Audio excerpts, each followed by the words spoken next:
Françoise, bonjour. Bonjour Jean-Jacques. Un plaisir de vous retrouver.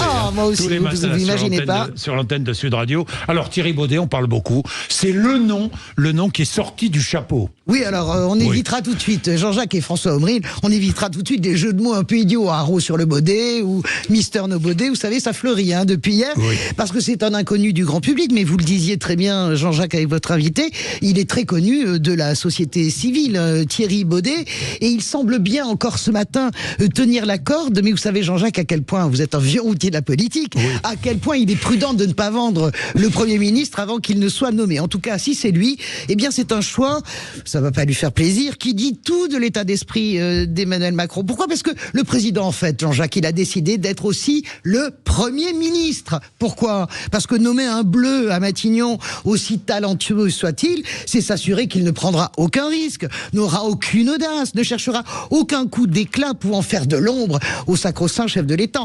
On apprend même par Le Monde que l'Élysée avait déjà nommé son directeur de cabinet, c'est vous dire. Ça n'est plus le cas parce que ça l'affiche est tellement mal, mais quand vous nommez vous-même le directeur de cabinet, eh bien vous gérez très directement Matignon. Oui, monsieur Gaume, qui est préfet des Hauts-de-Seine, des Hauts-de-France, je crois. Meilleur ami de Benoît Hamon, d'ailleurs. Oui, d'accord, oui. Ce serait différent avec Bernard Cazeneuve ou Xavier Bertrand, dont on avait beaucoup parlé. Oui, parce qu'ils sont très politiques, Jean-Jacques. Ils connaissent les rouages de l'État, ils savent à quelle porte d'administration centrale frapper. Ça, c'est vraiment les méandres de l'administration pour obtenir des arbitrages. Ils connaissent aussi les élus, ils savent les câliner dans le sens du poil. Alors, ils n'ont pas la capacité, ni l'un ni l'autre, de faire bouger le groupe parlementaire, mais ils savent nager dans le courant et tenir tête chacun de leur côté et dans leur style à Emmanuel Macron. Alors, Bernard Cazeneuve, c'est plutôt un style jésuitique, mon cher Jean-Jacques. Xavier Bertrand, c'est plutôt un style plus populaire. Mais ce ne sera pas Bernard Cazeneuve, vous êtes affirmative. Écoutez, on l'est tous plus ou moins, jusqu'à ce qu'il ne soit pas renommé. Moi, je n'en sais rien. Vous savez qu'Emmanuel Macron, c'est le roi de la pirouette, je n'en sais rien. A priori, non, malgré tout ce battage médiatique qu'il a feint d'ailleurs, de façon assez jésuite, je le redis, de détester. Non, je n'aime pas qu'on parle de moi. Malgré tous les papiers, eh bien, Bernard Cazeneuve n'est pas le fameux mouton à 5 pattes, tout simplement parce que il ne peut pas faire voter le nouveau Front populaire.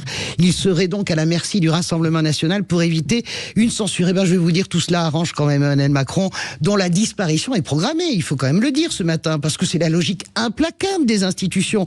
Si vous ne vous représentez pas, votre rapport de force diminue comme peau de chagrin, comme le portrait de Dorian Gray, vous voyez à peu près, au point de disparaître dans les derniers mois. On se souvient de Jacques Chirac et de François Mitterrand.